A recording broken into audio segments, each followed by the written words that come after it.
Hi అండి, తెలుగింటి అత్త కోడలు రుచులకు స్వాగతం అండి. మీరు అందరూ బాగున్నారా? మేము బాగున్నామండి. మీరు అందరూ బాగోవాలని కోరుకుంటున్నాను. ఇదిగోండి చిన్న టబ్బా, ఇదిగోండి బోన్సాయి మొక్క, మర్రి చెట్టు, ఓళ్ళ చూసారా ఎలా ఉన్నాయో? ఇదిగోండి ఓళ్ళు, పెద్ద పెద్ద ఓళ్ళు వచ్చేసినాయి. మనం ఇదివరకు అయితే ఎక్కడికో వెళ్ళి తెచ్చుకోవాల్సి వచ్చేదండి పూజలకి వాటికి. త్రిమూర్తులు పూజలు చేసుకున్నా, కేదారేశ్వరుడు వ్రతాలు చేసుకున్నా బయట నుంచి తెచ్చుకోవాల్సి వచ్చేది కదా. అలాగే మన పిల్లలకి ఆ మర్రి చెట్టు ఏంటో కూడా తెలియని పరిస్థితిలో ఉన్నాం.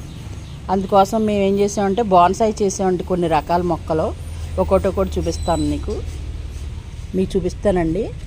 అదిగోండి మొదలు చాలా పెద్ద లావు ఉంటుంది. ఈ కుసతలు మళ్ళీ కట్ చేసేస్తూ ఉంటాం. అలా వచ్చినాయి. ఈ పూజలో కావాలని ఉంచేది తప్ప, లేదా పైన కట్ చేసేస్తాను.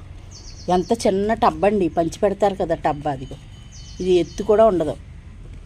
అలాంటి దాంట్లోనే పెంచుకోవాలండి బోన్సాయి అంటే, అలాగే చేసుకోవాలి.